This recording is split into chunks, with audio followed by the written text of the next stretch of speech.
श्रीमन्महागणाधिपतये नमः। श्री सरस्वत्यै नमः। श्री कुलदेवताभ्यो नमः। श्री सद्गुरुभ्यो नमः। प्रारंभी विनती करु गणपति विद्यादया सागरा। अज्ञानत्वहरो निबुद्धिमजदे आराध्य मोरेश्वरा।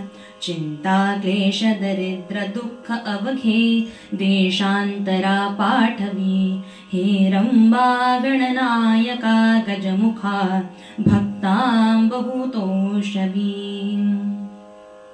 नमस्ते शारदे देवी सरस्वती मतिप्रदे। वसत्वं मम जिह्वाग्रे सर्वविद्याप्रदा भव।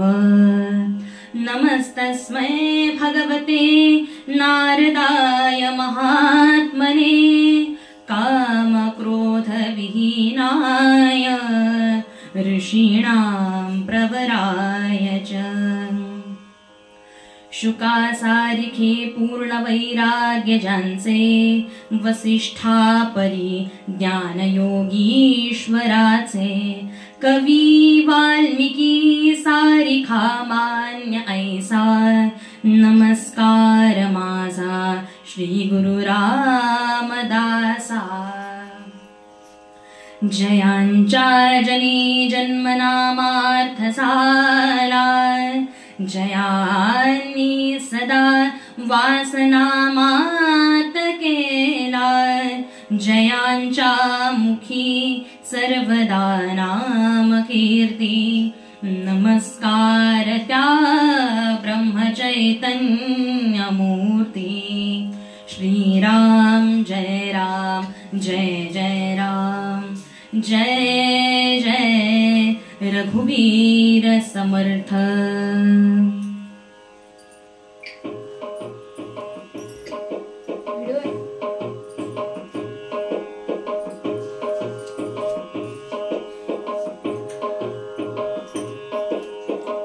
जय जय राम कृष्ण हरी राजा राम। जय जय राम कृष्ण हरी राजा राम। जय जय राम कृष्ण हरी।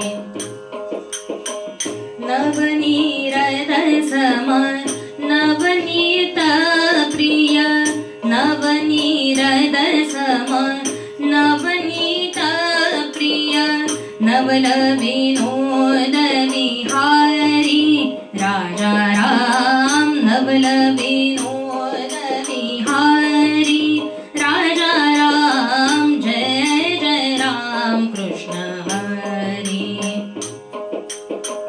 जय जय राम कृष्ण हरी। गोवर्धन धर गोपाल नरत। गोवर्धन धर गोपाल नरत। गोकुल संकट हारी राजा राम। गोकुल संकट हारी राजा राम। जय जय राम कृष्ण हरी राजा राम। जय जय राम कृष्ण हरी।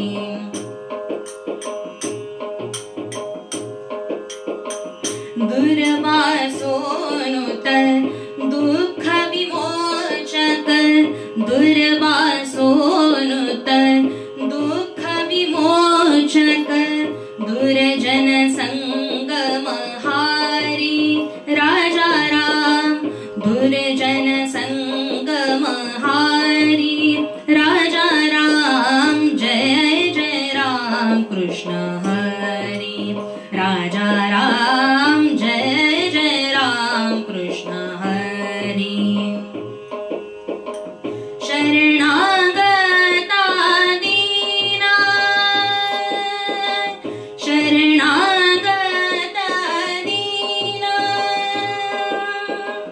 करुणा दृष्टि विहारी राजा राम करुणा दृष्टि विहारी राजा राम जय जय राम कृष्ण हरी राजा राम जय जय राम कृष्ण हरी राजा राम जय जय राम कृष्ण जय जय राम कृष्ण जय जय राम कृष्ण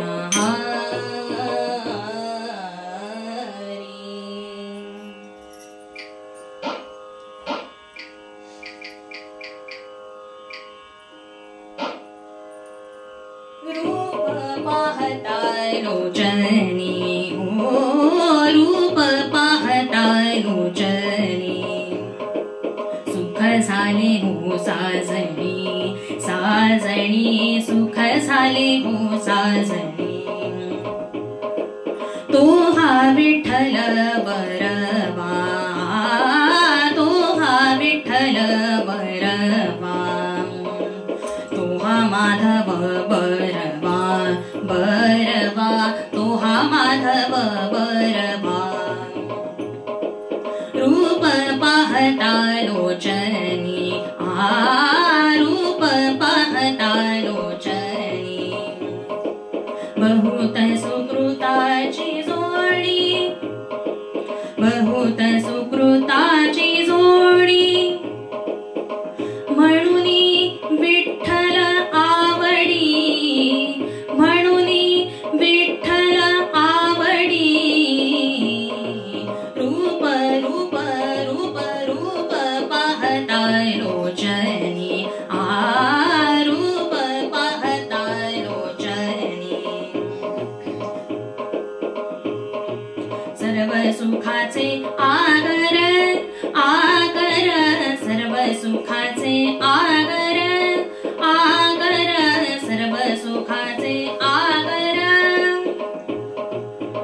बाप रखुमा देवी वर बाप रखुमा देवी वर रूप पाहता लोचनी रूप पाहता लोचनी ओ रूप पाहता लोचनी जय जय विठोबा रखुमाई जय जय विठोबा रखुमाई रखुमाई जय जय विठोबा रखुमाई जय जय विठोबा रखुमाई जय जय विठोबा रखुमाई जय जय विठोबा रखुमाई जय जय विठोबा रखुमाई जय जय विठोबा रखुमाई जय जय विठोबा रखुमाई जय जय विठोबा रखुमाई जय जय विठोबा रखुमाई जय जय विठोबा रखुमाई जय जय विठोबा रखुमाई जय जय विठोबा रखुमाई जय जय विठोबा रखुमाई जय जय विठोबा रखुमाई जय जय विठोबा रखुमाई जय जय विठोबा रखुमाई जय जय विठोबा रखुमाई जय जय विठोबा रखुमाई कुंडलिक वरदे हारी विठ्ठल श्री ज्ञानदेव तुकाराम पंढरीनाथ भगवान की जय देवर्षि नारद महाराज की जय श्रेष्ठ गंगाधर स्वामी महाराज की जय राष्ट्रगुरु समर्थ रामदास स्वामी महाराज की जय भारत माता की जय गो माता की जय आर्य सनातन वैदिक हिंदू धर्म की जय सब संतन की जय जय जय रघुवीर समर्था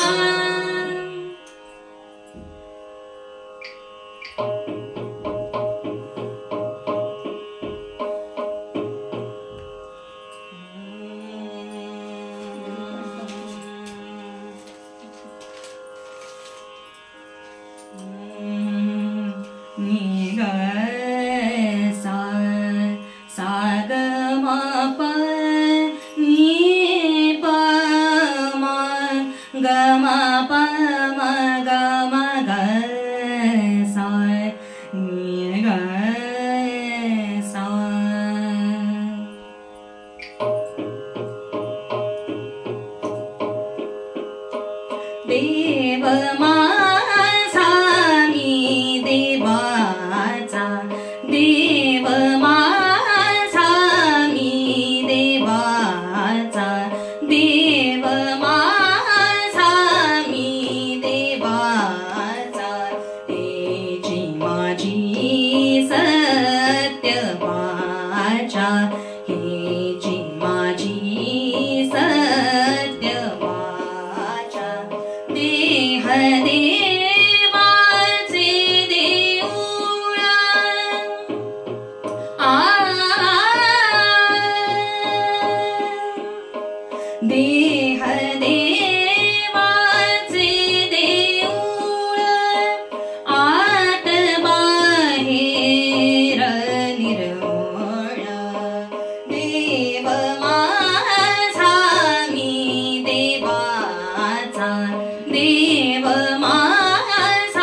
देव माझा मी देवाचा हेची माझी सत्य वाचा.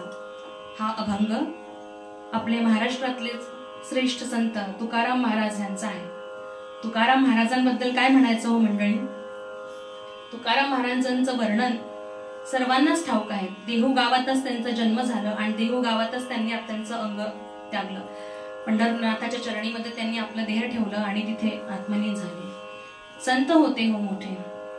संत कसे असतात, संतांचं काम फक्त हे माणसांचा उद्धार करणं, कल्याण करणं असतं. तसा निरूपणाकरता घेतलेला आज आषाढी एकादशीच्या निमित्त घेतलेला अभंग देव माझा मी देवाचा हा आपल्या महाराष्ट्रातील संत तुकाराम महाराजांचा आहे. तुकाराम महाराजांचं वर्णन करायला आपले महाराष्ट्रातले मोरोपंत सांगतात. मुकुटमणी संतांचा, मुकुटमणी संतांचा, शिव शिव तुकया म्हणेओ नये. नेणे जड वैकुंठी, नेणे जड वैकुंठी, विठ्ठल विठ्ठल म्हणून या वाणी. रामा राम राम हरे हरे रामा रामा राम राम रघोत्तमा रामा रामा. तर आज निरूपणाकरता घेतलेला अभंग संत श्रेष्ठ तुकाराम महाराजांचा आहे. अभंगाचे चरण 6 आहेत. त्या चरणांमध्ये पहिली ओळ आहे देव माझा मी देवाचा. देव हा माझा आहे आणि मी हा देवाचा आहे. याच्याकरता कसं बोलायचं, कसं वर्णन करायचं. देव आपला आहे कसं कसं बोलायचं. अरे देवा तू माझा आहे असं म्हटल्याने नुसतं देव माझा होईल का, तर नाही. देव माझा हा इतक्यात जर झाला असता तर मग तुम्हा आम्हा संसारी माणसांना, प्रपंची माणसाला काय मिळालं असतं, सगळंच काही तारून गेलं असतं. मग श्रेष्ठ संत तुकाराम महाराज कसं म्हणतात, तर हा देव माझा आहे आणि या देवाला जर माझं करून घ्यायचं आहे तर त्याच्याकरता आपल्याला साधना भक्ती ही केलीच पाहिजे. साधनाशिवाय भक्तीशिवाय हा देव काही आपलासा होणार नाही. आणि या संदर्भामध्ये ज्ञानेश्वर माऊली जेही आपले महाराष्ट्रातले ज्येष्ठ संत झालेत ते म्हणतात, हे विश्वाची माझे घर, ऐसी मती ज्याची स्थिर, किंबहुना चराचर आपणची जाहला. परी याही वरी पार्था माझे भजनी आस्था तया ते माथा मुकुट मी करीन पंढरीनाथ भगवान की जय। तर श्रोते हो, देव माझा हा करून घ्याय करता जी बुद्धी दिली आहे, जी शाश्वतता आहे, जी अवस्था आहे ती फक्त माणसांमध्ये आहे। 4 चरांचे प्राणी हे वागतात, पण त्या 4 चरांमध्ये मनुष्य देह असा आहे की ज्याला फक्त अधिकार आहे जो की स्वतःच्या नरदेहाचा नारायण करू शकतो। तर नरदेहाचा नारायण करण्याची जी क्षमता आहे, जी ताकद आहे ती आपल्या मनुष्यामध्ये आहे। पण आम्ही काय करतो, आम्ही देवालाच म्हणतो, देव तू आहे तर दाखव जरा स्वतःला। ते नाही का आता OMG पिक्चर वगैरे मध्ये पण आलेलं आहे, देव कुठे आहे? तर देव आहे, पण देवाला आपण म्हणतो, म्हण आहे आपली मराठीमध्ये, असेल हरी तर देईल मजला बसल्या बसल्या खाटल्यावरी। असं नाही ना, आपण म्हणतो देवाला की तू जर असशील तर तू आम्हाला देशील, आम्ही जरी इथे लोळत बसलो, पलंगावर झोपत पडलो तरी तू येऊन देशीलच। का बरं येऊन तो आपल्याला देईल? नाही, त्याकरता आपल्याला त्याची भक्ती करणं आवश्यक आहे, त्याला आपलं म्हणणं आवश्यक आहे, त्याला आपलंसं करून घ्यायला आवश्यक आहे। आता कसं करायचं? त्याला आपलं म्हणायचं म्हणजे काय करायचं? कामधंदे घर संसार सोडायचा का? हो नाही, घरदार संसार आपला प्रपंच हा आपल्याला ठेवायचाच आहे, पण मनात हा भाव ठेवणं महत्वपूर्ण आहे की देव हा माझा आहे। किती जरी विपरीत परिस्थिती आली, किती जरी कोणतीही परिस्थिती असो, पण देव हा माझा आहे आणि मी हा त्याचा आहे।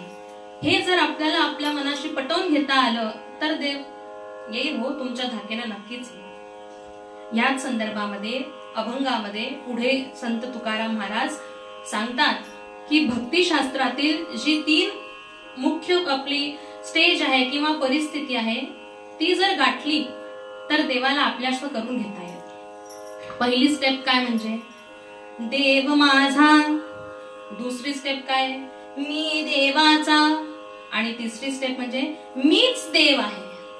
पहिली स्टेप म्हणजे देव माझा, त्या देवाला जर आपण म्हटलं तर आपला उद्धार हा होणारच आहे। आता कसं बरं उद्धार? नुसतं म्हटलं देव माझा तर होणार नाही उद्धार, मग त्याकरता संत तुकाराम महाराज इथे आपल्याला उदाहरण देतात। उदाहरण कसं देतात? आई आणि मुलाचं। आई आणि मुलाचं काय ते नातं असतं? गोड ते गोजीरा जर लहान जर बाळ असेल आणि गर्दीत चालत असेल आणि जर आईचा हात धरला असेल तर कसं हो त्याचं वर्णन? तो आईचा हात चालतोय आणि धरून चालतोय आणि जातोय, पण त्यात काय आहे? आईचा हात त्या मुलाने धरला आहे, गर्दीत जर गेला आणि हात जर सुटलं तर शक्यता आहे ना विसावा होण्याची। म्हणून देव माझा आपण नुसतं म्हटलं तर बरोबर आहे ना, कधी जर विपरीत अडचण जास्त आली तर तो सुटून जाईल, आपला हात सुटून जाईल। म्हणून देव माझा ही पहिली अवस्था झाली। दुसरी अवस्था म्हणजे मी देवाचा। मी देवाचा म्हटल्यानंतर जो कोणी देव आपल्याला ज्या परिस्थितीत ठेवेल त्या परिस्थितीला अपनवायचं, त्या परिस्थितीमध्येच राहायचं। तिथे मोहस्थळांवर रेंगाळता येणार नाही बरं का। तो जसा देईल, तो जसं खायला घालेल, तो जसं राहायला देईल त्या परिस्थितीत राहायचं। म्हणजे दुसरी परिस्थिती म्हणजे काय? देव हा माझा। आणि तिसरी परिस्थिती, आता या दुसऱ्या परिस्थितीचं उदाहरण कसं? तर तेच आई आणि मुलाचं। आई आणि मुलाच्या प्रसंगामध्ये काय होणार? दुसरी परिस्थितीमध्ये की आईने मुलाचा हात धरलाय। आईने जर मुलाचा हात धरलाय तर आपण म्हणतो काय की देव हा माझा नाहीये, मी देवाचा आहे, आपण असं म्हणतोय। म्हणजे या परिस्थितीने देवाने आपला हात धरून ठेवलेला आहे। आईने जर मुलाचा हात धरला आणि ती गर्दीत जरी त्याला घेऊन गेली तर ती त्याची पूर्ण काळजी घेईल की नाही?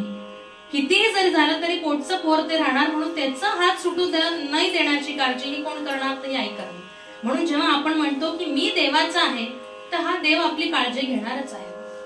आणि तिसरी आणि मुख्य जी आपली व्यवस्था आहे, जी स्टेप आहे, ते म्हणतात मीच देव आहे। मीच देव आहे। मीच देव म्हटल्यानंतर कसं काय? आता का स्वतःच्या पूजा पाठा आरत्या करून घ्यायच्या? नाही हो।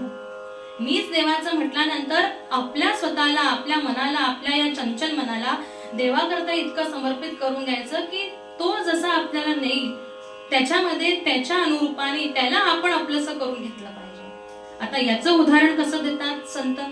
तर संत म्हणतात की आईने जेव्हा मुलाला कडेवर घेतला, कडेवर एकदा जर आईने घेतलं मुलाला तर त्याला काही होणार आहे का? हो, धुपणं फुपणं काही त्याला जमणार आहे का? नाही ना.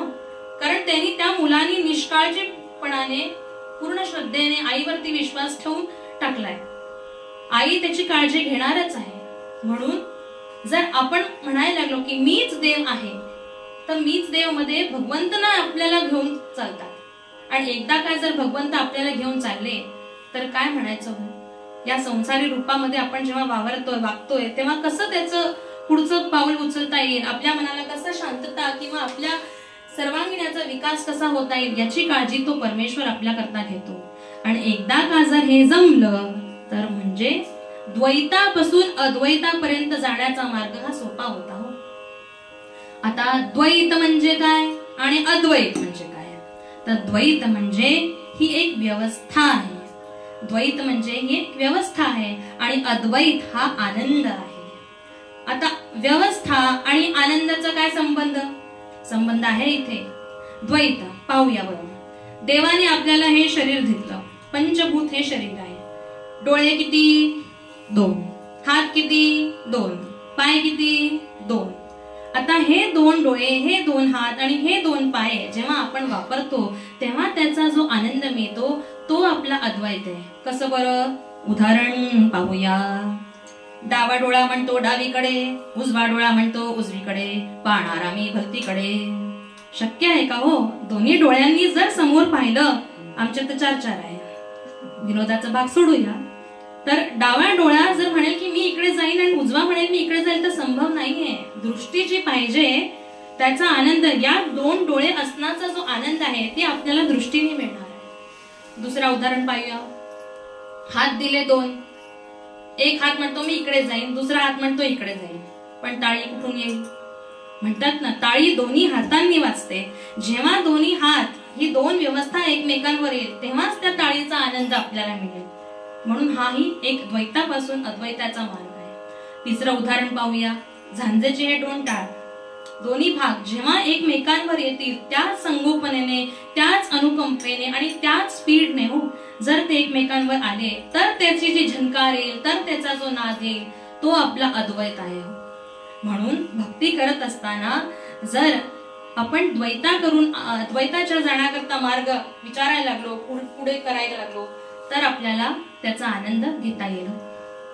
आता या अभंगाच्या दुसऱ्या चरणामध्ये आपण म्हणतोय, देव माझा मी देवाचा हेची सत्य वाचा.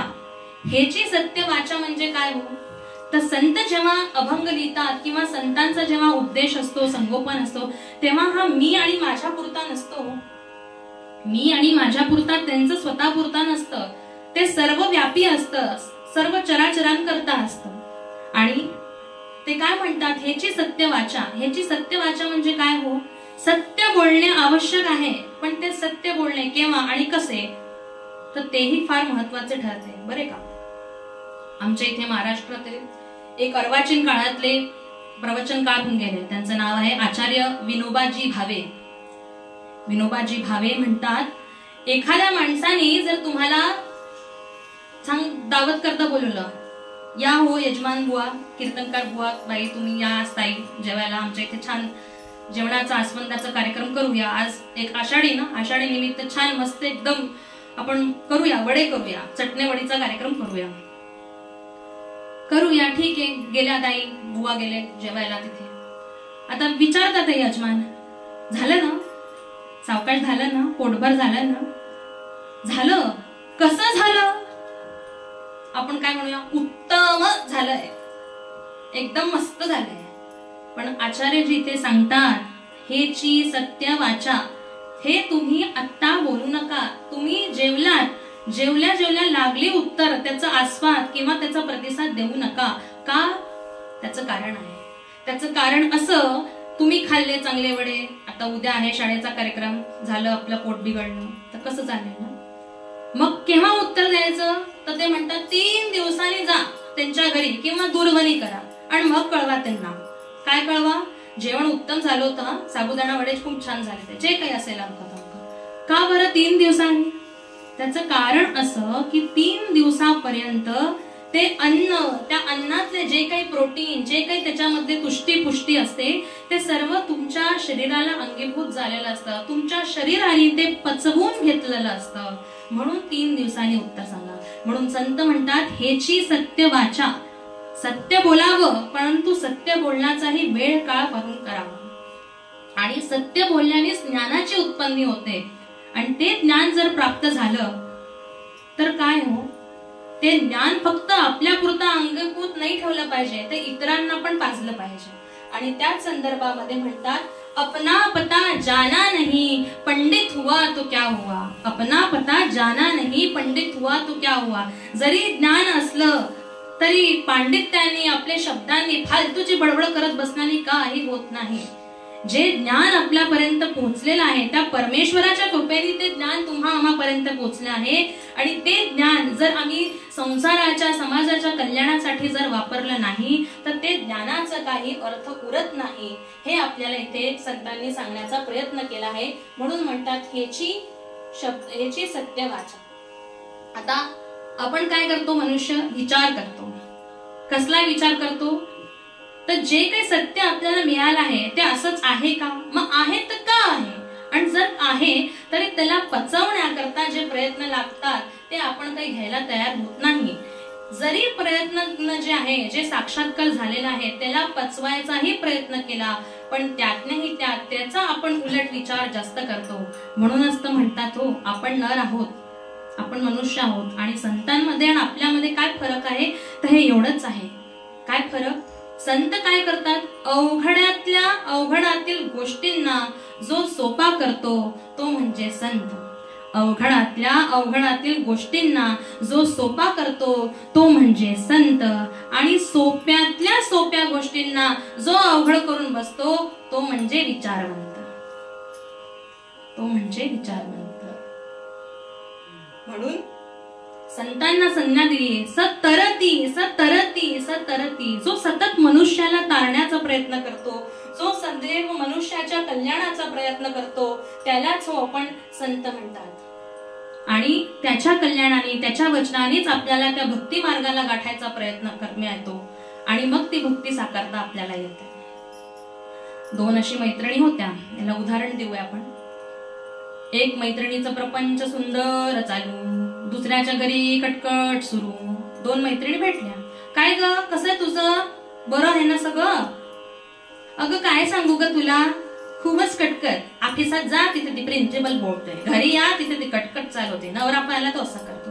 अगं मग तू देवाकडे जा ना, देव तुझ्या करता येईल.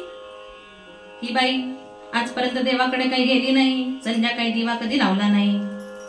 आता ही म्हणते काय करू, कसं करू, देव मला ऐकेल. ही म्हणते मैत्रीण अगं जात खरी. ती जाते देवाकडे, म्हणते देवा हो. मग देव पण यांना म्हणतात काय हो, आली का आज आठवण. येते हो आठवण. श्रद्धा असली पाहिजे. श्रद्धा जर असली, भक्ती जर येते तर मीच देव होणे हा मार्ग गाठता येतोच. त्यात काही नवल होत नाही. म्हणून संत म्हणतात देवाला आपल्या पोटच्या पोरासारखं इतकं जपावं. पोटाच्या पोराची काळजी कसं घेतो आपण. काही जरी झालं, दुखलं खुपलं तरी आपण जीव ओतून म्हणतो. आपण सगळ्या गोष्टींना म्हणतो हे माझं, ते माझं, घर माझं, दार माझं, जमीन जुमले माझे, भांडे माझे, कुंडे माझे. देवाला कधी आपण म्हणतो का की देव तू माझा आहे रे, तू माझा आहे. काही झालं तरी आपण देवाला कधी म्हणत नाही की देव तू माझा आहे. एकदा जर त्या देवाला म्हटलं की देवा अरे तू माझा आहे रे, तर तो माझा होऊनच राहशील. त्याचा कित्येक प्रत्येक अनुभव आपल्याकडे आहे. आपल्याला माहितच आहे. आपले नंदलालाचा जन्म कसा झाला हो, पडत्या पावसातच झाला. जन्मले कोणाकडे, देवकीकडे. आणि त्यांचं पाल्यत्व दिलं कोणाकडे, वसुदेवाकडे. जर आपण देवाला म्हटलं की देवा तू माझा आहे आणि तो आपल्याला धावून येतो, त्याचं पाल्यत्व करायचा आपल्याला देखील अधिकार मिळतो. इतकी जर आपली भक्ती प्रवीण झाली, सुदृढ झाली तर त्या देवाचं देखील पाल्यत्व आपल्याला करावं येतो. उदाहरण आपल्या समोर आहे. देवाला काहीच अपेक्षा नाही हो, तो कसलाही भुकेला नाही. आपल्याला त्याची गरज आहे, त्याला आपली गरज नाही. म्हणून म्हणतात देव माझा मी देवाचा हेची सत्य वाचा. बाळकृष्णाचा अनुभव माहित आहे. बाळकृष्ण सांदीपनी ऋषींच्या आश्रमात गेले राहायला. विश्वामित्रकडे गेले. मुष्टी भांडे काढली हो त्यांनी. देवानी मुष्टी भांडे काढली. साक्षात तो परब्रह्म भगवंत, त्याला काय गरज, पण त्यांनी मुष्टी भांडे काढली. कारण त्याला कोणी म्हणणार त्याचं आपलंसं मिळालं. आपण चमचाभर ताका करता देखील देवाला नाचवतो हो. गोप्यांचं कहाणी माहित आहे आपल्या सगळ्यांना. गोप्या जेव्हा ताक मथतात तेव्हा त्या चमचाभर ताका करता देखील भगवंताला आपण हसवतो. आणि भगवंत का स्वतः ताक काढू नाही शकत? तो काढू शकतो. पण त्या गोप्यांच्या प्रेमापोटी तो भगवंत त्या चमचाभर ताका करता देखील नाचू शकतो.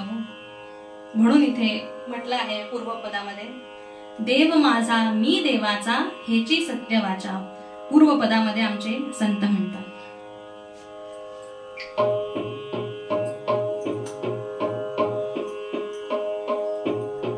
माझा मी देवाचा, देव माझा मी देवाचा हेची माझी सत्यवाचा, हेची माझी सत्यवाचा. देव माझा मी देवाचा, माझा मी देवाचा.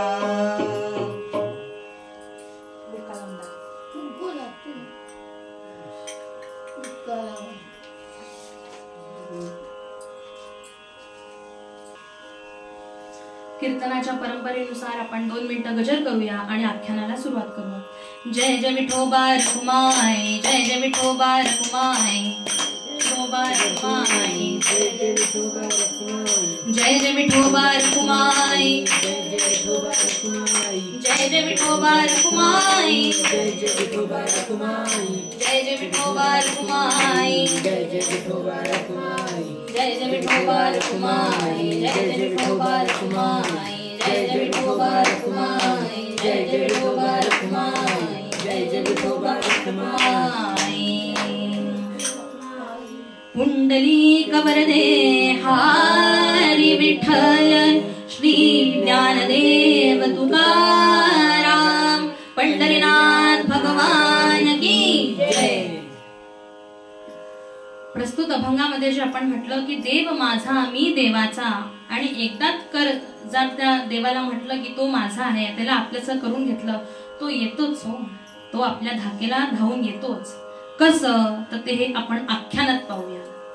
उत्तरंगाकडे वळताना आपण एक उदाहरण घेऊया, एक आख्यान, एक कथानक घेऊया. कनकाई देवीची, कनकाई बाई होती एक महाराष्ट्रातली, त्याची आपण कथानक पाहूया. आपला हे महाराष्ट्र देश, याला म्हणतात कणखर देशा, पवित्र देशा, दगडाच्या देशा. हा महाराष्ट्र देश इतका कणखर आहे. इथे इतके थोरले ज्येष्ठ श्रेष्ठ मंडळी होऊन गेले आहेत. संतांची इथे मांदियाळी होऊन गेली आहे. अलौकिक संतांची भूमी ही झालेली आहे की जे दगडातूनही देवाला जागृत करू शकतात, असे हे आपले महाराष्ट्रातील संत आहे. त्यातही महाराष्ट्रात पुणे, जिथे काय पुणे अर्थात, पण त्या पुणेच्या जवळ देहू आणि आळंदी अशी ही 2 आवळी जावळी तीर्थक्षेत्र आहे बरं का. त्या देहू आणि आळंदी तीर्थक्षेत्राचं महत्व इतकं आहे, इतकं थोर आहे की बहिणाबाई आपल्या शब्दात सांगतात, ज्ञानदेवे रचिला पाया, उभारिले देवालया, नामा त्या किंकर त्याने केला हा विस्तार, जनार्दन एकनाथ खांब दिला भागवत, तुका झालासे कळस भजन करा सावकाश. तर अशा या देहू गावात आपण जाऊया आणि देहू गावात काय सुरू आहे ते पाहूया. देहू गावात अंबिले कुटुंबात, देहू गावात अंबिले कुटुंबात भोलोबा पाटील नावाचे एक व्यक्तिमत्व होते. त्यांचं नुकतंच लग्न झालं आणि त्यांची भार्या म्हणजेच कनकाई देवी. कनकाई हो, ती पण खूप भक्तिमय वातावरणात रंगले. विठ्ठल भक्ताची ती पण प्रेमी असणारे भोलोबा पाटील हे देखील विठ्ठल भक्त हो. सुंदर एकमेकांचं जोडपं. आणि भोलोबा पाटलांचं दरवर्षीचं नेम बरं का, आषाढी जवळ येताच पंढरीच्या वारीला जायचंच. पाऊस असो, ऊन असो, वारं असो, काहीही असो, त्यांचा हा नेम असायचाच की पंढरीच्या वारीला जायचं. आणि त्यांचे मित्र, भोलोबा पाटलांचे मित्र महिपत बुवा पाटील हे मूळचे चाकणचे. महिपत बुवा पाटील हे मूळचे चाकणचे, हे देखील पंढरीचे भक्त हो. त्या विठुरायाचे, त्या विठू माऊलीचे ते देखील भक्त हे. आणि भोलोबा पाटील हे दोघं मित्र दरवर्षी पंढरीच्या वारीला जायचे. यंदाच्या वर्षी कनकाई नुकती आली होती विवाह करून. लग्न झाल्यानंतरचे सगळेच पहिले सण, त्याचप्रमाणे पंढरीची वारी ही देखील पहिली. मनामध्ये मनोरंज राज्य घेऊन आली. यंदा धनी संघ पंढरीच्या वारीला जाईल. यंदा धनी संघ पंढरीच्या वारीला जाईल. आणि त्याच मनामध्ये विचार करत होती ती पूर्वीची स्त्री हो. काही स्पष्टपणे बोलणं चालायचं नाही तेव्हा, म्हणून ती मनातल्या मनात विचार करते की यंदा मला लग्न झाल्यानंतर मला वारी पहिल्यांदा करायला मिळेल. आतापर्यंत तिने कधी वारी केली नव्हती, पण पंढरीनाथावर तिची खूप भक्ती होती, म्हणून मनातल्या मनात विचार करते की पंढरीनाथाच्या वारीला मी जाईन यावेळेस. देहू गावी अंबिले कुटुंबात, देहू गावी अंबिले कुटुंबात, भक्त राही तो प्रपंची सुखात, भक्त राही तो प्रपंची सुखात, तये निष्ठा वाहिली ईश्वरासी, तये निष्ठा वाहिली ईश्वरासी, देव देईना उपेक्षा तयासी, देव देईना उपेक्षा तयासी, हो तयासी, हा तयासी, देव देईना उपेक्षा तयासी. हे वाक्य आपण लक्षात ठेवूया. पुढे याचं काय अर्थ कळतं हे पाहूया. आणि वारीची तारीख नजदीक आली, जवळ आली. भोलोबा पाटील त्यांची तयारी सुरू झाली. पळशी बांधायला घेतली हो. पळशी, पूर्वीच्या काळी वारी करताना पळशी असायची. पळशी म्हणजे एक असा मोठा आयतकार आकाराचा कापडा, असा सुती कापडा, गाठोडच समजा हो. तिथे दोन आपले असे पळशी बांधल्या. एका याच्यामध्ये सगळं पुस्तकं, अजून काही माळा जपाच्या, जे काही वारीमध्ये लागणारं साहित्य ते ठेवलं.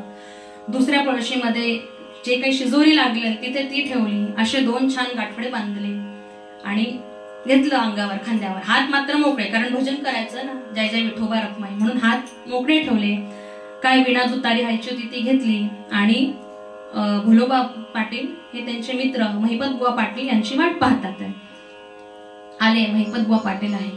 भोलोबांना निघायची तयारी. कनकाईच्या मनात खूप इच्छा हो की धनीन संघ यावेळेस जायचंय. लग्नानंतरची पहिली वारी ना, पहिल्यांदा धनींसोबत फिरायला मिळेल, वारीला जाता मिळेल, छान गजर करायला मिळेल. पण भोलोबा पाटीलनी मात्र काय कनकाईला विचारलंच नाही की तुम्ही माझ्या संग. मग कनकाई घाबरता घाबरता विचारते, धनी एक विचारू? काय की बोल ना. मी बी येऊ तुमच्या संग पंढरीच्या वारीला? अगं तुला यायचं होतं तर मग आधी सांगायचं ना. आता कसं जमेल? आता काही येऊ नको. मोरल्यास आली, मोरल्यास आली. पूर्वीची स्त्री हो. पती आज्ञेची अगदी पती आज्ञेत होती. ठीक आहे, हिरमुसला चेहरा केला, पंढरीनाथा पुढे गेली. ठीक आहे देवा, या वर्षी तुझी इच्छा नाहीये मला वारीत राहायची, मी नाही येत. झालं, दोघं जण गेले. असं करत करत वारी झाली. मोरलं साड उचललं. मोरलं साड पुन्हा तेच. यंदाच्या वर्षी तरी मला आता धनी सोबत वारी करता येईल हो, ही आज पुन्हा मनामध्ये ठेवत पुन्हा वारीची तयारी सुरू. पाटील बुवा आले, महिपत बुवा त्यांचं आले, शिदोरी करायला. आता बोलायचं कसं पण, म्हणून तिने काय केलं, कनकाईने 2 आपले असे लुगडे घेतले, त्याचे छान अशा घड्या केल्या आणि जिथे बोलोबा पाटलांची पळशी ठेवली होती त्याच्या जवळ नेऊन ठेवलं. का? ते माझे लुगडं पाहून, माझं ते वस्त्र पाहून तरी बोलोबा पाटीलला आठवण झाली पाहिजे ना की आता जायचंय वारीला, हिला घेऊन जायचं यंदाच्या वर्षी. बोलोबा पाटील निघतात आहे, पुन्हा हिचं आपलं जागृत ती जायची इच्छा, ती लालसा घेऊन ही पुन्हा वेशीपर्यंत आली. पुन्हा विचारते, धनी यंदा तरी येऊ तुमच्या संग पंढरीच्या वारीला. बोलोबा पाटील म्हणतात, काय बोललो होतो? मोरल्या चालीला. बर, मोरल्या चाली करत करत हे वर्ष तिचं गेलं. असं करता करता करता 3-4 वर्ष निघून गेले तरी काही कनकाईला पंढरीची वारी करता येईना. कनकाईला काही पंढरीची वारी करता येईना. 5-6 वर्षानंतर अजून तिने विचारलं, आता तरी सगळं रुजू झालंय, संसार आपला मुरलेला आहे. लोणचं कसं नवीन असतं तर तिखट असतं जास्त, किंवा खायला तेवढं चविष्ट नसतं, पण आता त्यांचा प्रपंच मुरलेला आहे. कनकाईने विचार केला, या वर्षी तरी धनींना विचारेन आणि यांना घेऊन जाईल. पण धनी कसले हो? त्यांचं उत्तर याही वर्षी तेच की नाही, मोरल्यासाली नाही. म्हणून ती म्हणते, लागे तो निज ध्यासही बहुतदा कनकाईच्या अंतरी. लागे तो निज ध्यासही बहुतदा कनकाईच्या अंतरी. हो दे कृतकृत्य मम आयु हे जाऊन या पंढरी. यंदान जमणे पुढील वर्षी होईल इच्छा पुरी. ऐसे शब्द बदून भक्त आपुल्या वारी सजाई त्वरी. पंढरीनाथ भगवान की जय. असं म्हणून भोलोबा पाटील यंदाच्याही वर्षी एकलेच गेले. त्यांच्या मित्रासोबत ते पंढरीच्या वारीला गेले. अजून थोडा काळ सरला. शेवटी आता चेहरा तिचा हिरमुसायला आला हो. ते पंढरपूर, ती वारी, तिथला तो गोंडस रूप, त्या चंद्रभागेचं तेज, ते कळस, ते सगळं पाहण्याची तिची लालसा, तिची इच्छा अजून वाढली. पण असं करत करत करत 12 वर्ष निघून गेले. पण काही कनकाईला जाता येईना पंढरीच्या वारीला. पंढरीला काही कनकाईला जाता येईना. शेवटी ती देवापुढे म्हणते, देवा काय रे तू, काय माझं चुकतंय, का मला तुझ्या वारीला येऊ देत नाही? असं जेव्हा म्हणत असते ती, तेव्हा त्यांच्याच घराच्या जवळची, पूर्वीच्या काळी महल असायचे, राजवाडे असायचे, त्यांच्या जवळच्या मावशी तिथे येतात. तिला म्हणतात, काय ग, कशा काही इथे रुसून बसलीये की?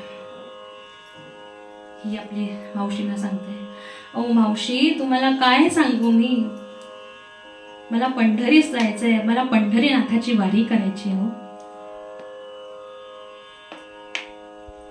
पंढरीनाथाची वारीला मला जाऊ द्या.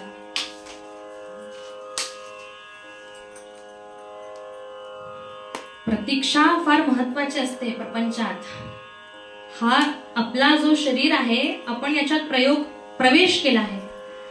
नर रूपी जन्माला आल्यानंतर आपण प्रवेश जरी केला तरी आपल्याला या शरीरावर प्रयोग करावे लागतात. त्या प्रयोग केल्यानंतर आपण म्हणतो, अरे बाबा माझं हे काम होत नाहीये, देवा तुझीच चूक आहे. अरे बाबा देवाची चूक नाहीये, आपलं काहीतरी मागच्या जन्मीचं प्रारब्ध तिथे बाकी आहे, तिथे शिल्लक आहे. ते जेव्हापर्यंत घडत नाही, ती बॅलन्स शीट आपली जेव्हापर्यंत टोटल मॅच होत नाही, तेव्हापर्यंत देव आपली प्रतीक्षा घेतो, आपली परीक्षा घेतो. आणि त्या परीक्षेचा प्रसाद, त्या प्रतीक्षा रूपाने प्रसाद आपल्याला नक्की देतो. कनकाईची 12 वर्षाची प्रतीक्षा नंतर देवाला असं काही वाटलं की काहीतरी व्हायला पाहिजे, पण तरी देव इतका सोपा घेत नाही हो परीक्षा, आणि घेतो परीक्षा तो फक्त त्याची ज्याच्यामध्ये योग्यता आहे. म्हणून ही कनकाई ज्या मावशीपाशी बसली ती म्हणते, ही आपल्या अशा कुतूहल मनाने विचारते, मावशी अगं सांग न ग मला, कशी आहे ती पंढरी, कशी दिसतीये ती पंढरी. मावशी त्यात काय एवढं, पंढरीसारखी पंढरी, तू काय गेली नाही का पंढरीला. ही आपली कनकाई म्हणते, अगं मावशी मी जर ती पंढरी पाहिली असती तर तुला कशाला विचारलं असतं ग, तुला का बरं मी विचारलं असतं. मावशी म्हणतात, काय बाय विपरीत आहे, हिला जायचंय तर हिचा दादला देत नाही, आणि आमचा दादला हात धरून बडबड घेऊन चलतो, काय घरी बसली भाकऱ्या थोपत म्हणे, चल की पंढरीला. म्हणून तर म्हटलंय ना, कोठे काही कोठे काही, कोठे काही आहे तर कोठे काही नाही, कहीं कुछ है तो कहीं कुछ है, कहीं कुछ ही नहीं तो कहीं और कुछ है. ज्याला जायची इच्छा आहे त्याला देव घेऊन जात नाही, आणि ज्याला जायचं नाही त्याला देव बळजबरीने घेऊन यायला. म्हणून कनकाई आता भाव विभोरतेने इतक्या वर्षाचं 12 वर्षाचं ते तप सिद्ध झालंय, तिचे डोळे दिपले आहे, पाणावले आहे त्या पंढरीचे दर्शन घ्याय करता. आणि मावशीला विचारते, आणि मावशी त्या पंढरीकडे हात करून सांगते, अरे पंढरीनाथा, अरे विठ्ठला, तू तरी आता ये रे हिला न्यायला, हिला घेऊन जायला तू तरी ये. कटाकटा अशा बोटा मोळतीये, तिची दृष्ट काढते, त्या पंढरीनाथाची दृष्ट काढते आणि सांगते आहे, कशी आहे पंढरी पाहूया आणि आपणही त्याचा आस्वाद घेऊया. म्हणूया, भूवैकुंठची असे पंढरी, भूवैकुंठची असे पंढरी, वैकुंठची असे पंढरी, भूवैकुंठची असे पंढरी, वैकुंठची असे पंढरी, तिथे नांदतो स्वये श्रीहरी, तिथे नांदतो स्वये श्रीहरी. पुंडलिकास्तव उभा विटेवरी, पुंडलिकास्तव उभा विटेवरी, पुंडलिकास्तव उभा विटेवरी, पुंडलिकास्तव उभा विटेवरी. माहेरची हे सद्भक्तांचे, माहेरची हे सद्भक्तांचे, गोपाळांचा मेळा नाचे, गोपाळांचा मेळा नाचे. टाळ मृदंग अन ध्वजा पताका, आकाशीच्या जणू तारका, चंद्रभागा इथे वाहते, चंद्रभागा इथे वाहते. ज्ञानामृत ही आम्हा पाजते, रुक्मिणी सह परब्रह्म सावळे, रुक्मिणी सह परब्रह्म सावळे. पहावया आसुसले डोळे, पहावया घ्यावे दर्शन व्हावे पावन, घ्यावे दर्शन व्हावे पावन, घ्यावे दर्शन व्हावे पावन, घ्यावे दर्शन व्हावे पावन. श्रम हरि तो श्री हरी, श्रम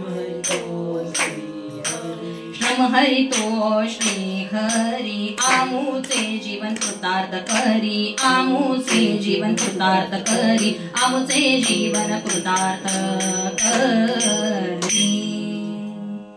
मावशी सांगतात ते कनकाईला, भूवैकुंठची उभे पंढरी असे पंढरी, तिथे नांदतो स्वये श्रीहरी, पुंडलिकास्तव उभे विटेवरी. असा हा पंढरी, अशी ही पंढरी.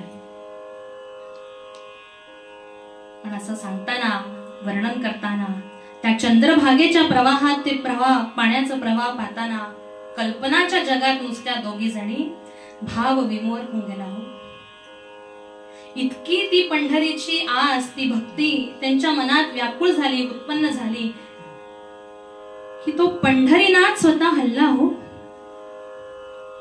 या वर्षी इकडे बोलोबा पाटील, कनकाईचे धनी, पंढरीत जाण्याकरता देहू गावात सोडतात, देहू गाव सोडतात आणि पुढे जातात.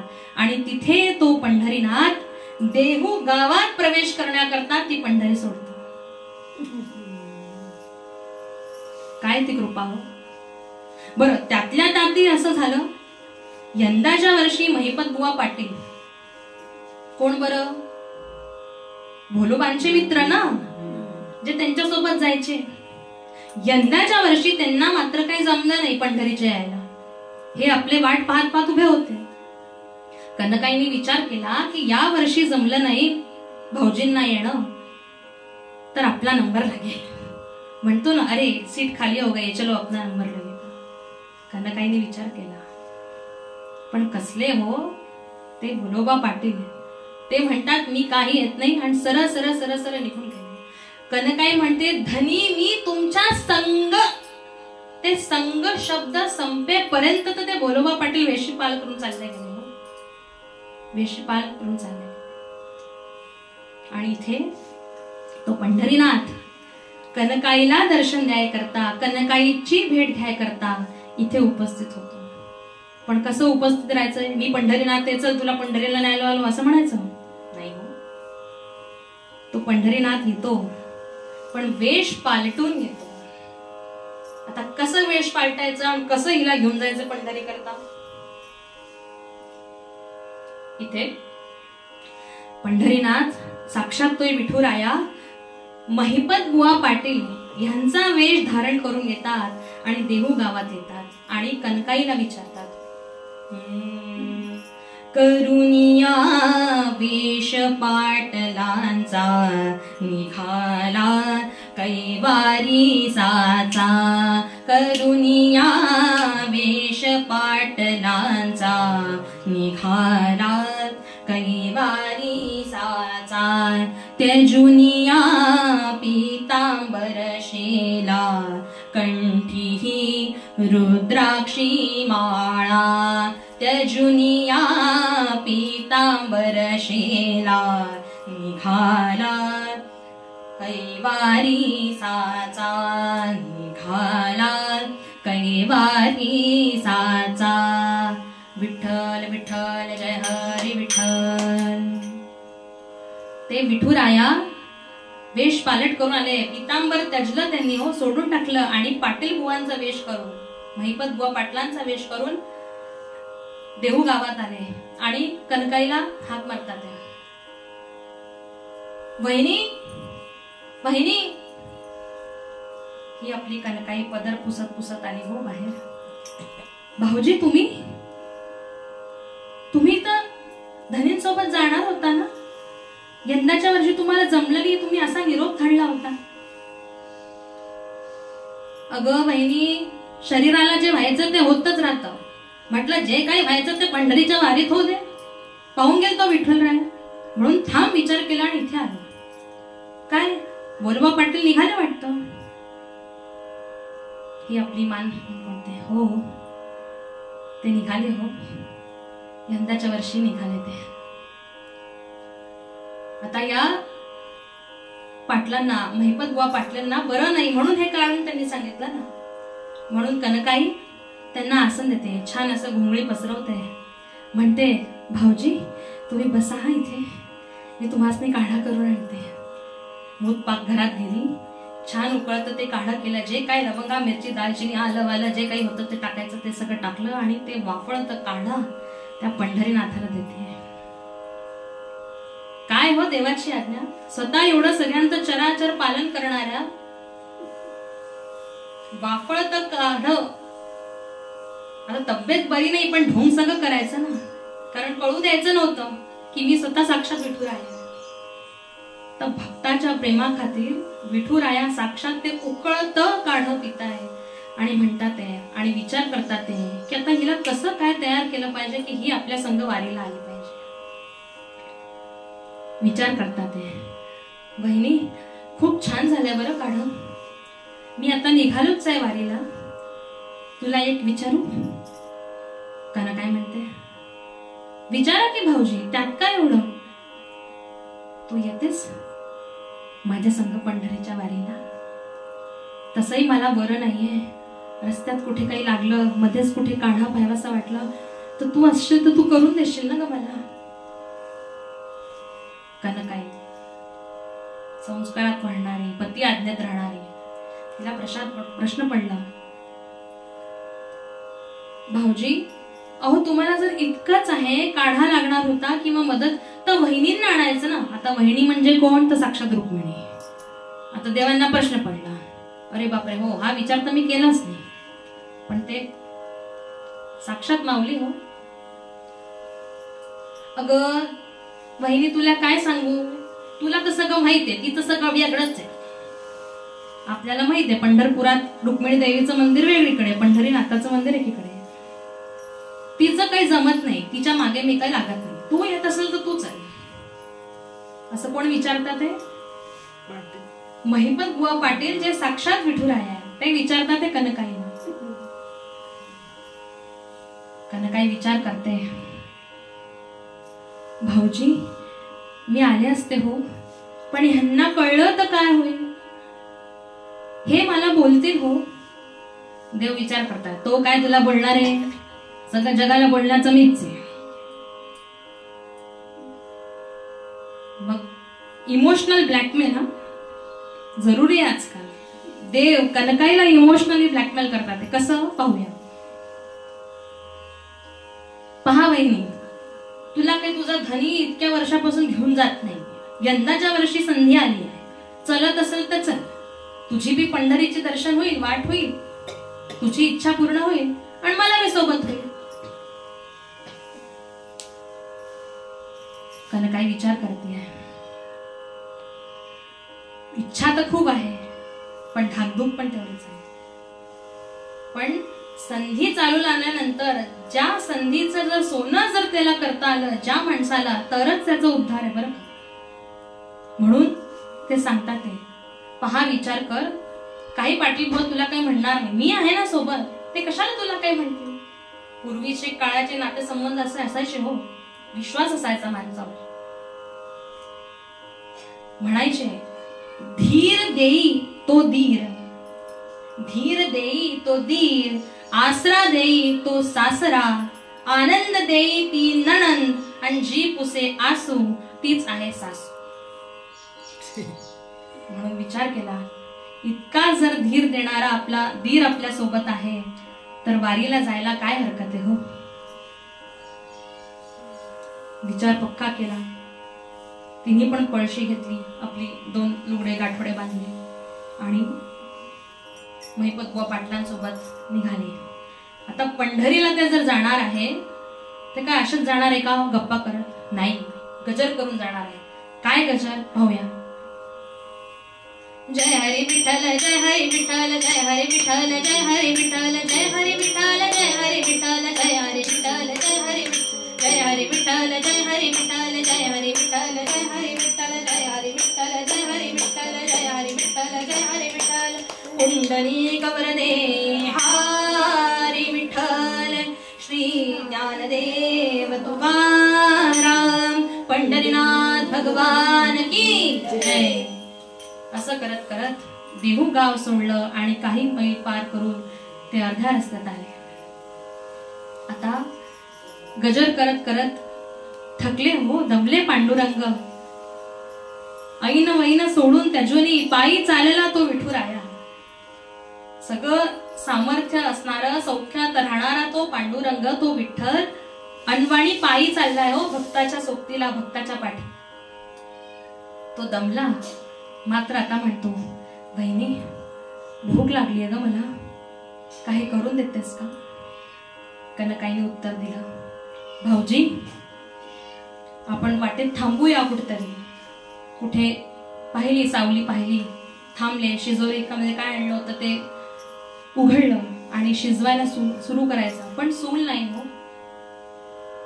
इथे विठोबा माऊली, महिपत बुवा पाटलांचा वेश घेतलेले विठू माऊली साक्षात भगवंत चूल फुंकतात आहे हो.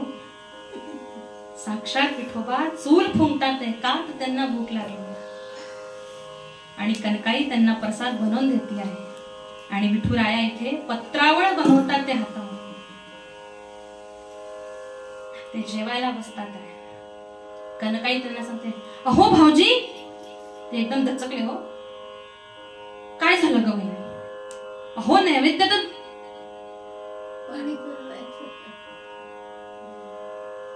नैवेद्य दाखवायचा राहिला. स्वतः परमेश्वर खायला बसले, पण तिला थोडी माहित हो. अरे हो बरोबर आहे, बरोबर नाही झालं. सगळं उपोषण करो, पाण्याचा उपाण्याचा करो, नैवेद्य दाखवत नाही मात्र. बरं का, नैवेद्य हा समर्पित करायचा असतो. आपण जर कोणाकडे गेलो जेवायला आणि त्यांनी म्हटलं आज आमच्याकडे आंब्याचा रस आणि पुरीचा बेत आहे, आम्ही ते ताट तुम्हाला दाखवतो म्हणजे तुम्हाला मिळाल, चालणार आहे का आपल्याला? नाही. म्हणून नैवेद्य दाखवत नाही, तर हा नैवेद्य समर्पित करायचा असतो. झालं, ते नैवेद्य घेतलं, स्मरण केलं आणि पुढे पुन्हा वारीला सुरुवात करताना पुढे चालले आहेत. पुढे जाता जाता जे महिपत बुवा पाटील आहेत ते सांगतात कनकाईला, कनकाई तुला एक सांगू, श्री कृष्णाने जे अर्जुनाला सांगितले मी ते तुला सांगतो. काय? आपला परमार्थ जर करताना काही जरी अडचण आली तर त्याला घाबरायचं नाही हो. ती अडचण दूर करून आपल्याला पुढे जाता आलं पाहिजे. ती जर संधी साधली, तो जो परमार्थातला अवघड प्रवास आहे तो जर तू चुकवला नाहीस आणि जर तू पुढे वाढलीस तर तुझा कल्याण आहे. म्हणून या शरीर देहामध्ये आल्यानंतर प्रवेश, प्रयोग, प्रयास, प्रतीक्षा आणि मग त्यानंतर मिळणारा तो प्रसाद हा येतोच हो, येतो 100% येतो. एखाद्या मुलाला जर भूक लागली आणि त्याला जर खिचडी खावीशी वाटली तर ती आई काय करेल? स्वयंपाक घरात जाऊन ती डाळ तांदूळ काढेपासून तर ते खिचडी शिजेपर्यंतचा जो क्रम आहे त्याला काय? प्रवेश, प्रयास, प्रयोग, प्रतीक्षा आणि मग मिळणारा तो प्रसाद. हे सगळा अर्थ समजावून सांगतात आहे आणि अशीच त्यांची वारी पुढे चाललेली आहे. आता पंढरीत हे दोघ जण पोहोचले आहेत, पण आता देवाला लक्षात आलं ही इथे पोहोचली, पण हे धनींना माहित नाही ना हिच्या. भोलोबा पाटलांना कुठे माहित आहे की कनकाई येते? कनकाईचं दर्शन आधी व्हावं आणि भोलोबा पाटलांचं दर्शन नंतर व्हावं या करता आता परमेश्वर विठुराया युक्ती घडवतो. काय युक्ती घडवतोय? वारी चालली आहे, तिथे खूप मोठी क्यू आहे हो, रांग आहे खूप मोठी. देव सांगतो कनकाई हे पहा आपण पंढरीत पोहोचलोय, हा इथला कळस आहे, हा इथला खांब आहे, ही चंद्रभागा नदी आहे. या चंद्रभागेमध्ये तू स्नान कर, तुला विश्राम मिळेल, तुला छान आराम वाटेल. तू तुझं आवरून घे आणि बस पलीकडे मी तुला तिथे मिळतो. आता पलीकडे मिळतो म्हणजे काय? त्यांना ऍडजस्टमेंट करायची होती ना. कनकाई आपलं सांगितल्याप्रमाणे भाऊजींची तयारी करून चंद्रभागेत स्नान करते आणि रांगेमध्ये पुढे चालायला येते. आता तिथे ही युक्ती करत असताना विठ्ठलाचं काम झालं. त्यांचं काम काय होतं? कनकाईला पंढरीपर्यंत घेऊन येणं. त्यांनी आणलं हो तिथे आणि स्वतः पुन्हा मात्र विटेवर जाऊन उभे राहिले. आता बोलोबा पाटील तिथे चालले आहेत. बोलोबा पाटीलांना दिसलं ही आपली बायकोच आहे की काय, रांगेत चालले हो, दिसलं. पण त्यांनी विचार केला की ही आपली जर बायको आहे तर हिनी आपल्याला ओळखलं पाहिजे. आपण हिला मात्र काही ओळख दाखवली. ते आपले चालले जय हरी विठ्ठल, जय हरी विठ्ठल करत करत करत करत जशी रांग काही पुढे झाली आणि मात्र कनकाईचं लक्ष हे आपल्या पतिदेवाकडे गेलं हो. आणि ती आत मारते, धनी. आणि आश्चर्य पाहिजे, तू इथे कशी ग? तू तर घरी होतेस ना? ओ म्हणे मी भाऊजींच सकट आले हो. कोण भाऊजी? अहो असं काय करताय हो धनी? भाऊजी हो तुमचे मित्र. पण त्यांना तर बरं नव्हतं ना, ते कसे काय इथे आले? म्हणून तर त्यांनी दाखला पाठवला होता ना, सांगावा पाठवला मला यंदा काही जमणार नाही. बघ यांना बोलोबा पाटला लक्षात येतं की हे दुसरे तिसरे कोणी नसून साक्षात पांडुरंग तिला घेऊन येतात हो. हे ते धनी त्या कनकाईला सांगतात की तू ज्याचा विचार करत आहे ते दुसरे तिसरे कोणी नसून साक्षात विठुराया आहे, साक्षात विठुराया. माता ही कनकाई म्हणते, इतका वर्षानंतर हा योग आलाय हो धनी, आपण संगे दर्शन करूया. पण बोलोबा पाटील, नको नको, तू तुझी एकली जा, एकली आली ना एकली जा. अहो धनी असं का बरं म्हणताय हो? नाही नाही, त्या विठ्ठलाला वाईट वाटेल मी जर तुझ्या संग आलो. ही आपली पती आज्ञा पुन्हा स्वीकारत म्हणते, बरं धनी तुम्ही जसं म्हणता तसं तू जा दर्शनाला, हा पण तिथे काही मागू नको, काहीच मागू नको विठ्ठला पुढे. तू जा, नमस्कार कर, पुन्हा ये, पण काही मागू नको. ही म्हणते बरं. रांगेत चालली आहे, चालत चालत पुन्हा आपलं तेच विठ्ठल विठ्ठल विठ्ठल विठ्ठल विठ्ठल करत करत त्या पंढरीनाथाच्या गाभाऱ्यात आली हो. त्या गाभाऱ्याच्या समोर येऊन ती कनकाई उभी राहिली. काय ते दिव्य स्वरूप पंढरीनाथाचं, मकरंद कुंडल घातलेलं, ते ललाट महाचेहरा, तो दिव्य भव्य स्वरूप त्या पंढरीनाथाचं. आणि तिथे छान नमस्कार करते.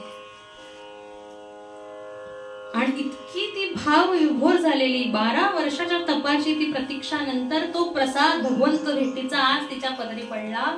आणि त्या व्याकुळतेत, त्या भंगिमेत, त्या करुणाच्या रसामध्ये ती अशी ओतप्रोत होऊन उभी होती हो पंढरीनाथाच्या समोर. आणि पंढरीनाथाला छान नमस्कार करते. नाथा, कसं रे आणलंस तू मला इथे? खूप कृतकृत्य झाले मी, भारावून गेले मी. विठुराया विचारतात कनकाईला, कसं वाटतंय ग कनकाई तुला इथे येऊन? कनकाई उत्तर देते, निरुत्तर होते तिथे हो त्या क्षणी.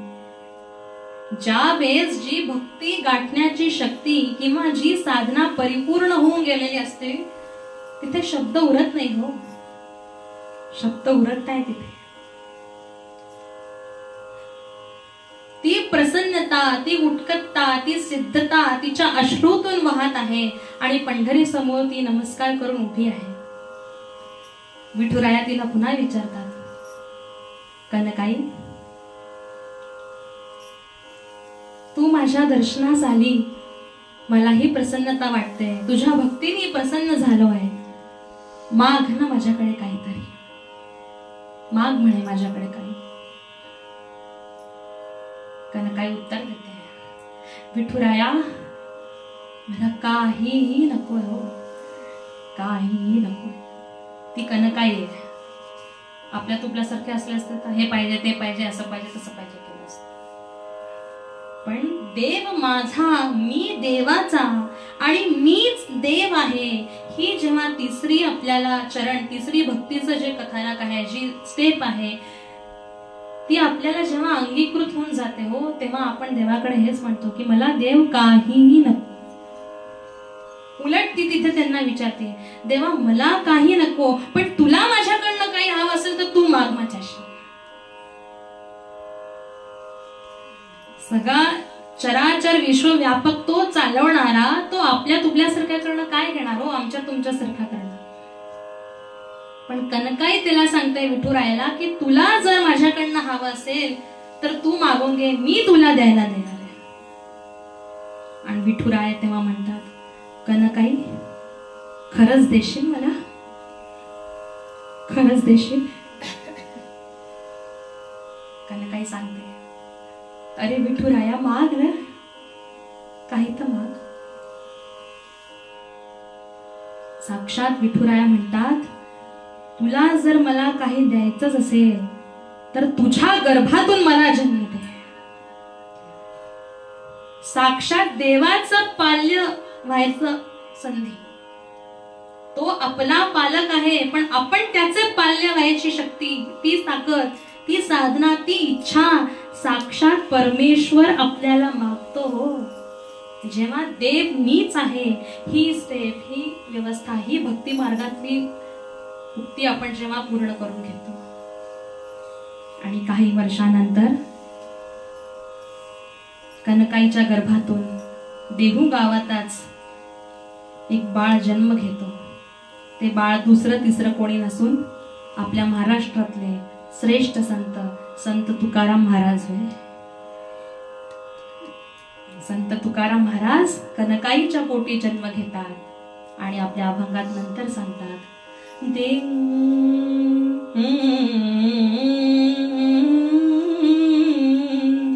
देव माझा मी देवाचा, देव माझा मी देवाचा, हेची माझी सत्य वाचा, हेची माझी सत्य वाचा, देव माझा मी देवाचा, हो देव माझा मी देवाचा, मी देवाचा, मी देवाचा.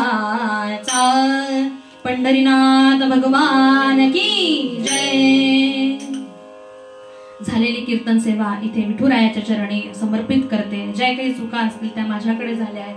प्रथम प्रयास केलाय म्हणून जे काही झालंय ते गोड मानून घ्यावा आणि माझ्या गुरूंना नमस्कार करून आजची झालेली कीर्तन सेवा इथे समाप्त करते. धन्यवाद.